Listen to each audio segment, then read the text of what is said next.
Hello and welcome to another video on the series Important Chapters in CS Executive Program. In today's session, we are going to focus on the important chapters from JIGL. How have you arrived at these important chapters? Again, it is purely on the basis of the weightage of marks. So what is weightage? It is nothing but how much marks does one particular chapter carry over a given duration of time. So we are going to see the various question papers of the institute and see how many marks one particular chapter has carried. So through that we have identified certain chapters as important chapters, the focus area, the priority area, which you have to give a little extra preference over other chapters. So before getting into the weightage analysis, you should know the syllabus. Talking about JIGL, this is the only one subject in the entire CS executive program which is wholly and solely for 100 marks. What do I mean by this? Total in CS executive program we have 7 subjects, right? First one is JIGL, in which there is no subject wise division. There is no part A, part B, part C. The entire one unit is itself for 100 marks. There is no division. On the other hand, if you see company law and practice, there is a division. If you see SBILL, first one is setting up of business, part B is labor laws. If you see CA and FM, first part is corporate accounting, second part is financial management. If you see module 2 subjects, CMSL, again it is in part 1, part 2.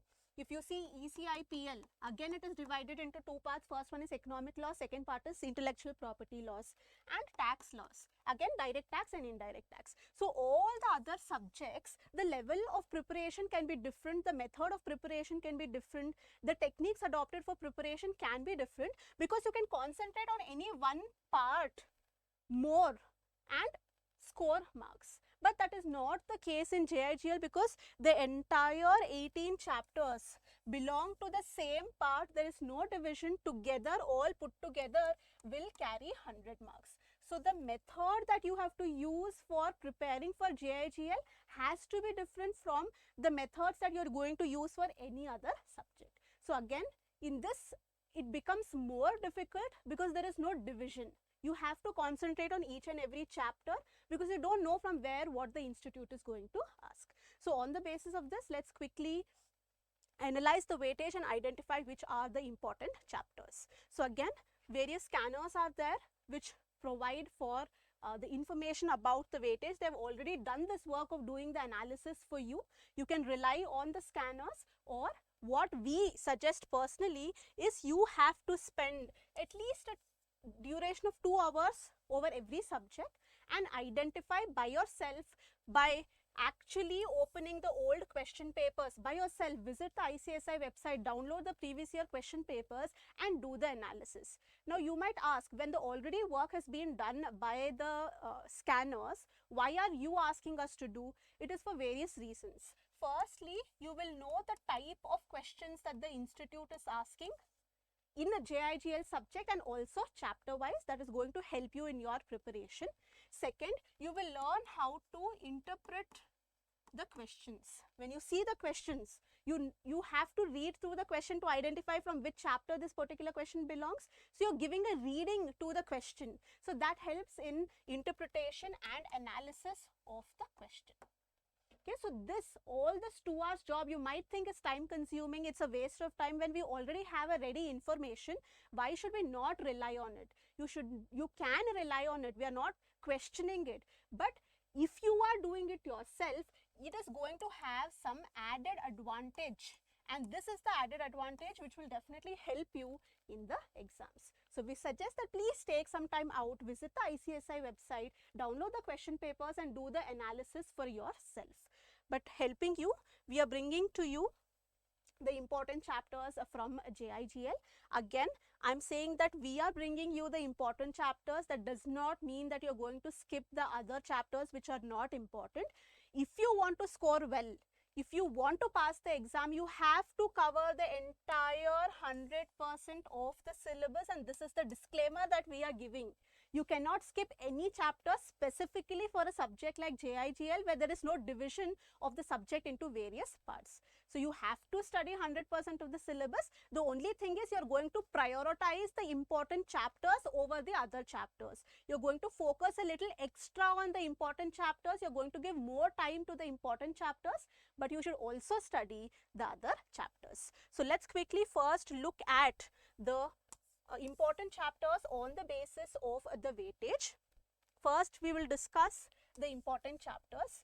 The most important chapter in JIGL is the foundation of any law of the country, that is the Indian Constitution. Close to 10 to 12 marks can be expected merely from this particular chapter. Then you have interpretation of statutes, law relating to registration of documents, law relating to crime and its procedures, law relating to arbitration, mediation and conciliation. You have a law relating to civil procedure, torts, source of law, law relating to evidence, Indian stamp law and contract law. So these are the chapters that are important from the exam point of view. Also in the practical applicability, these are the chapters which are going to come handy. So you have to know these chapters in depth with perfection. So spend a little extra time and more focus on these important chapters. Now what after you finish the important chapters, you have to focus on the other remaining chapters, that is administrative law, law relating to limitation, information technology relating to sale of goods, law relating to information, right to information, specific relief, negotiable instruments. So these are the other chapters that you have to focus on. Now that we have identified what are the important chapters, priority chapters, focus area, why are we even thinking that few chapters are important? Firstly, because of the weightage that already we know. Second is because of the question paper pattern, question paper format. Now, if you have actually downloaded and gone through the previous year question papers, the format of the institute is generally fixed. Fixed in the sense question A is a mandatory question, question 1 is a mandatory question which is further divided into sub-question A, B, C and D. You have no choice, you have to mandatorily answer each and every question belonging to question 1, that is sub-question, which carries 5 marks each. Question 2 or question 2A, you are going to have option. These are going to also further have subdivision, sub-questions. Now, the major issue with JIGL or any question paper pattern is, it is not necessary that the questions will belong to the same chapter. If question A is from Constitution of India, question B can be from torts, question C can be from CPC. That is why the more so requirement that you have to cover all the 18 chapters from the study material. We have brought this important chapters notification only to give you a priority or focus area that please give more time, contribute more time to the important chapters, but also please study the other chapters, because the question paper format is such that they can ask in any combination. So if you don't know a question which is mandatory, you're automatically going to lose marks there.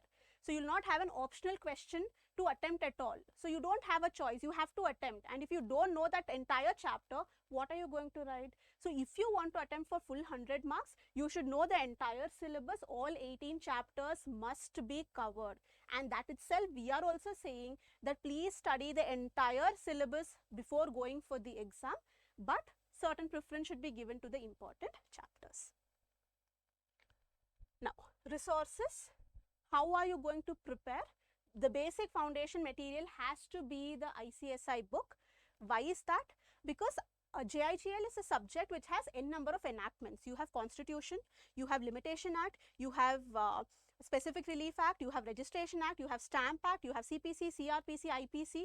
So many provisions are there, and in that, if you actually see the bare act, it is a very long legislation. Each one of these are as a subject in law. LLB will have each one of these as subjects. So much depth is there. So if you want to know what is covered in the syllabus, what is the things that they have taken and included in the syllabus, you have to rely on your main reference book, that is the ICSI book. Coaching material, again, sometimes, or because everything is law, everything is enactments, everything is provisions, it is difficult to understand. So if you are not able to understand the provisions from the reference material given by the ICSI, you can use the simplified material notes given by your academy. Old question papers, very, very important, because here in JIGL, everything is interpretation. You have studied the law. They have given you a factual situation. How are you going to apply the law to the factual situation is a question mark, and that itself relies on interpretation. If you wrongly analyze a question, your answer will definitely be wrong. So that is why you have to go through the old question papers to learn the interpretation skills. BEAR Act, again, for many enactments, you have to have certain sections in your mind. For that, you have to refer to the BEAR Act. So these are the basic resources that you should have in hand when you're preparing for a subject like JIGL. The most important thing that I would like to say here is that exams are almost down the corner. If you have to cover such huge syllabus, vast syllabus, you don't only have one subject, you have other subjects also to be attempted in the same module. So how are you going to cover such vast syllabus of so many subjects? How are you going to maintain the discipline? That you can do so by having something called as the accountability partner.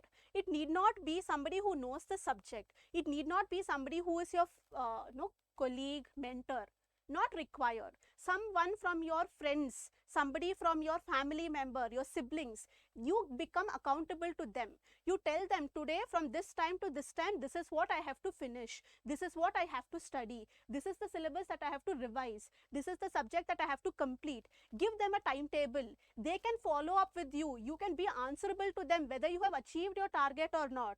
When you become answerable to someone, you have a more higher tendency of achieving those goals.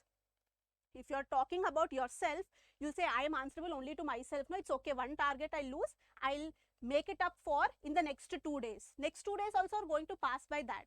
So that is why we say that specifically during the exam times, it is very, very important to have an accountability partner to have a check on you, whether you are on track, whether you're wasting your time, whether you're utilizing the time. So find an accountability partner for yourself. That is definitely going to help you in the exam preparation. With that, what we can say is hard work will give you results, if not today, someday. So maybe this attempt you might not clear, but there is definitely, you are moving one step ahead. You're going one step ahead in your preparation for the next attempt. So you never know what is going to happen. So just remember that hard work will definitely pay off someday or the other. You just have to be consistent, disciplined, and you can definitely crack it. So with that, I would just say all the best for all your exams. Do well and maintain that level of discipline that is required till the exams, hardly 20-30 days to go. You can definitely do it. All the best, and see you all in the next video.